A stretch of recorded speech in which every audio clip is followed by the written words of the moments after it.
Who are the most influential people within cycling? Figures from the industry? Racers? Designers? This is GCN's Power List. The head of the UCI will always be influential, as is the nature of being the sport's governing body.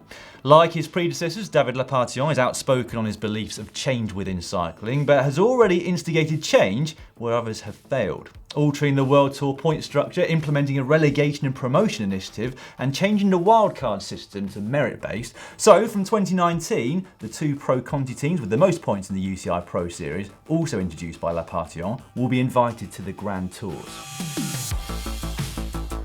Making changes alongside the UCI is Iris SLAPPENDEL, Executive Director at the Cyclists Alliance, working alongside Carmen Small and Gracie Elvin, seeking equality amongst women's and men's cycling. The Cyclists Alliance has been instrumental in forcing major changes to women's cycling ahead of 2020, including maternity leave and a €15,000 minimum salary in the World Tour, with SLAPPENDEL the driving force behind each. Away from racing now to an industry figure that many will never have heard of, Denk of Denk Engineering. If you've got a carbon fibre bike, it's almost definitely been built using his methods. In 2002, Denk invented tube-to-tube technology, making the use of lugs redundant. The process was used in making the revolutionary Scott CR1, the first road frame to weigh less than 1 kilogram. The process remains the industry standard for frame production. Denk invented the Internal Moulding Process then in 2004, a method for producing several tubes at once while optimising carbon fibre layup. As of 2014, he has worked exclusively for Specialized and estimates around 90% of the world's bike frames are manufactured using his technology. Responsible for organising the Giro d'Italia, Milano-San Remo and Il Lombardia, RCS are an organisation with immense influence for shaping some of professional cycling's most iconic races. It's hard to know which of their key stakeholders to choose: race director Mauro Vegni, CEO Paolo Bellino, or owner Urbano Cairo. What makes their influence noteworthy upon this list is Strada Bianca, the only truly successful modern race. Driving the sport's newfound love of gravel roads, aided by the astonishing beauty of the rolling Tuscan terrain, treading a route to and from the World Heritage Site of Siena. For vision and innovation, RCS are worthy of a place here. Now, on to the most divisive person on our list, Lance Armstrong. How can someone banned from just about every cycling event be influential? Well, the fact is that the Armstrong effect will be felt for a long time to come. His success at the Tour arguably more to get people riding than any other rider in history. And despite his fall from grace, his name continues to draw more interest than most current racers, not to mention his media activity. Love him or loathe him, Lance is still an influential guy. Another contentious inclusion, although unlike Armstrong, let's stress not because he has actually broken any rules, is that of Sir Dave Brailsford. He has exerted influence on result sheets for well over a decade, but his concept, marginal gains, has influenced professional cycling far more widely. So far and wide, in fact, have marginal gains extended that they are also the subject of parody, but the amount of people who have followed speak for themselves. Another engineer now, Gerard VROOMEN. At Cervelo, along with former partner Phil White, he created the first true aero road bike, the Cervelo Soloist. Launched in 2002, the Soloist featured aerofoil-shaped tubes. Before this, aero tubes were made by flattening round tubes into shapes which looked aerodynamic. Cervelo led the way in realising the importance of cable routing for aerodynamics, producing their S-Series bikes with internal cable routing. Having left Cervelo, he went on to create the deeply influential open-up gravel bike, and then with 3T, he created the first aero gravel bike, the Exploro, as well as the polarising 3T Strada, a one-by drivetrain and optimised aerodynamics with 28mm tyres.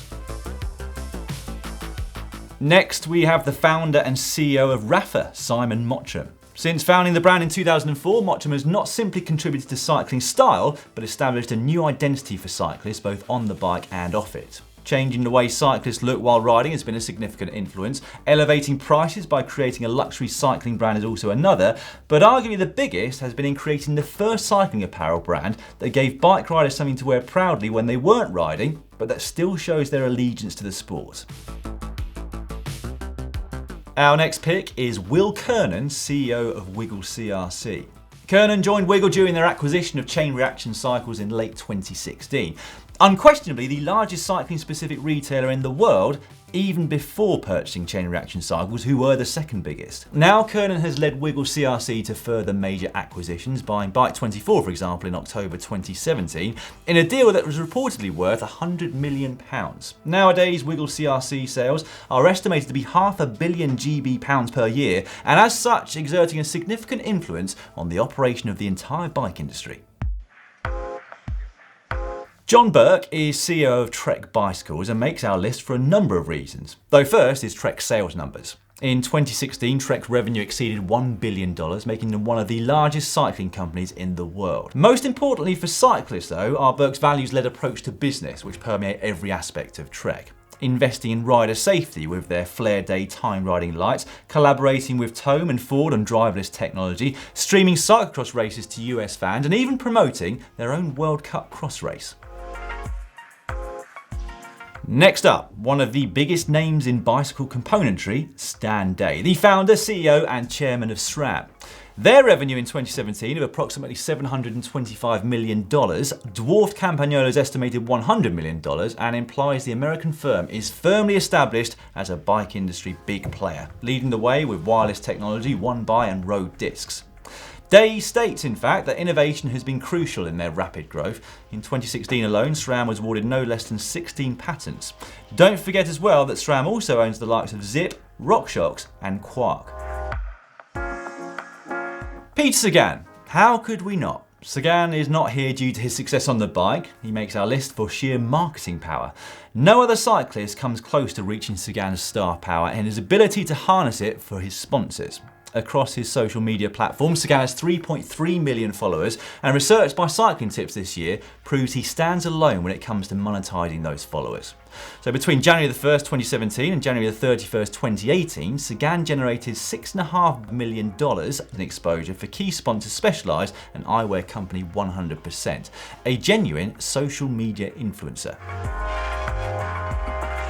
Another American CEO is Mike SINYARD, founder of Specialized. As we recently discovered, Specialized are by far the most successful bike brand in men's professional cycling, taking over a quarter of the points on offer in our system with huge investment at the top level of the sport, both in men's and women's racing. According to reports, their revenue is about half that of Trek. Arguably, SINYARD's inclusion ahead of Burke's is a legacy from the heady days of mountain biking. SINYARD was credited with mass-producing the first ever mountain bike, and it's a position of influence that he's not relinquished since.